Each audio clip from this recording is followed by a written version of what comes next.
Assalamualaikum warahmatullahi wabarakatuh. Perkenalkan, nama saya Uliana Indah, NIM 1905211000002 dari Prodi Sosiologi Universitas Trunojoyo Madura. Dalam video ini saya akan memenuhi tugas UTS mata kuliah Sosiologi Industri dengan 4 metode.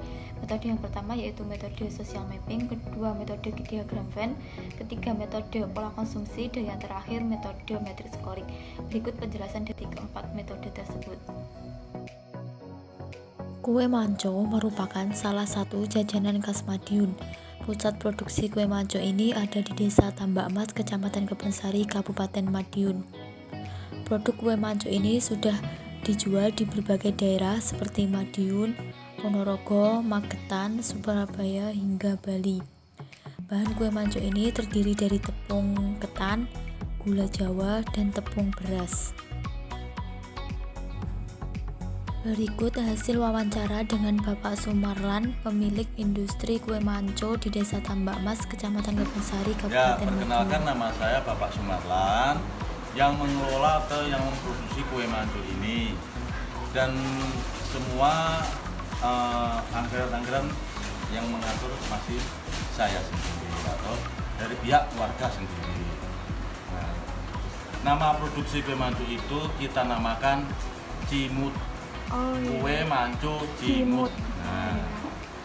Dan harga per bungkusnya itu memang ada variasi, ada 2 macam, ada besar dan ada kecil kemasan. Ada 2 kemasan, besar kecil. Yang kemasan yang kecil itu kita kasih harga 6.000. Kalau yang kemasan yang besar itu 9.000, itu yang wijen. Yang rasa beras itu hanya 1 kemasan, hanya satu kemasan itu 5.000. Nah, kalau kacang 6.000 ya sekarang. Ada kenaikan harga 6.000 kalau yang beras. Kalau yang kacang itu juga ada 2 kemasan, ada besar dan ada kecil. Yang kemasan yang kecil itu kita kasih harga 7.000. Kalau yang besar itu 10.000. Itu memang dari pihak pemasaran dari keluarga sini.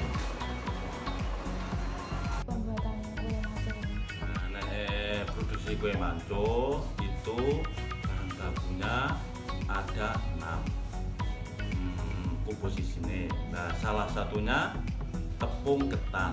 Bisa dikatakan ketan. Ketan itu ditepungnya sampai halus. Nah, sekarang bisa dikatakan tepung.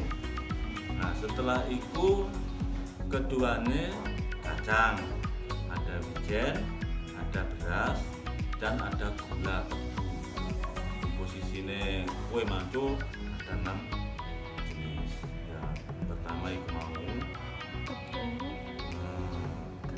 tepung ketan, kacang, wijen, beras, dan gula merah atau gula putih. Nah, terus cara pembuatan kue manco itu sendiri, caranya pertama itu tepung ketan diaduk sama air, langsung diaduk, dikatakan sampai kental. Nah, setelah kental itu diunding-unding atau bahasanya pun diundur-undur seperti donat. Nah, ya seperti donat. Setelah dibuat seperti donat itu baru direbus. Nah, cara perebusan itu sampai minimal bisa dikatakan 1 jam atau 60 menit. Nah, itu baru matang. Kalau pemasarannya, Pak? Ya, kalau pemasaran sendiri sini memang dari keluarga sini sudah mencapai pertama di Ponorogo, Madiun, Magetan, bahkan sampai di Nganjuk. Nah, pengeluaran pengusaha ini alhamdulillah sekali, Pak, kita ada bantuan dari pihak anak-anak dari universitas itu benar-benar membantu dari pemasaran lewat online. Ya, sekarang ini sudah kita mencapai lewat online ke Surabaya, Sidoarjo, sama Malang, dan ada juga di Bali.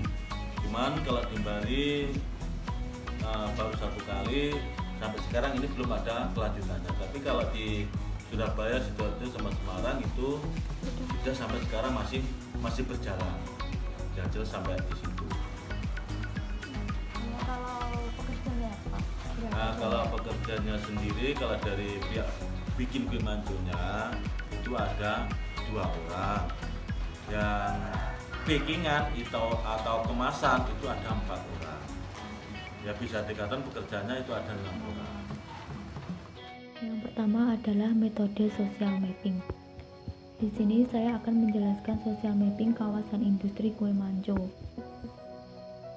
Industri kue manco ini merupakan salah satu produk makanan yang berbahan baku beras ketan.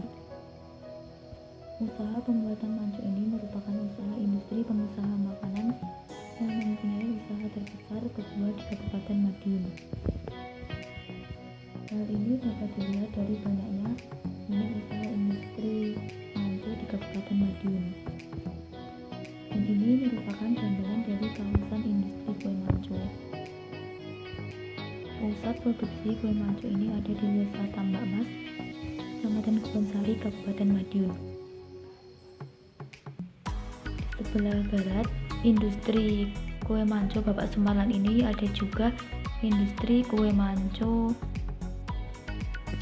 Rahayu. Kemudian di depan industri kue manco Bapak Sumarlan ini ada juga warung, di mana warung tersebut menjual berbagai makanan dan minuman.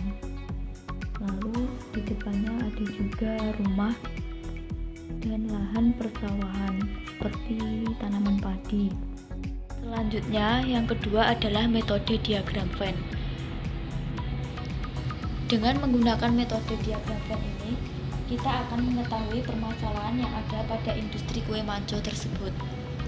Setiap usaha pasti memiliki permasalahan atau kendala yang dapat menghambat kelancaran dalam mengembangkan usahanya. Usaha industri kue manco di Desa Tambak Mas, Kabupaten Madiun ini juga mempunyai permasalahan atau kendala yang harus dihadapi oleh para pengusaha industri manco tersebut. Kendala yang dihadapi oleh pengusaha industri manco ini antara lain seperti semakin banyaknya pesaing. Kedua, fluktuasi harga bahan baku. Bahan baku industri manco ini adalah ketan. Ketan merupakan komoditas pertanian dengan harga yang fluktuatif. Harga beras ketan mengalami penurunan pada saat panen raya dan mengalami kenaikan pada musim paceklik.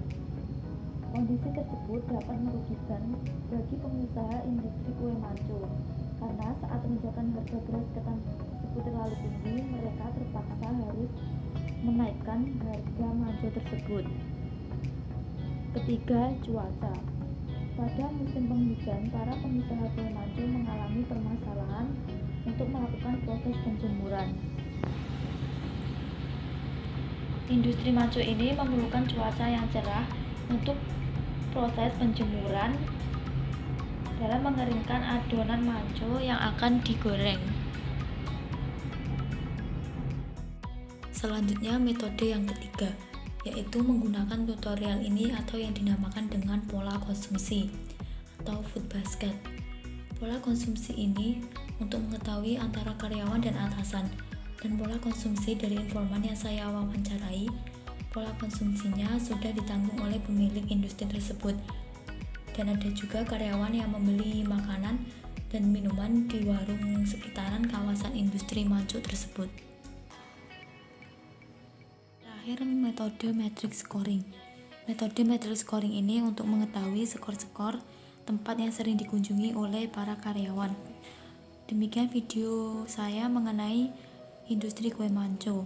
Kurang lebihnya terima kasih. Wassalamualaikum warahmatullahi wabarakatuh.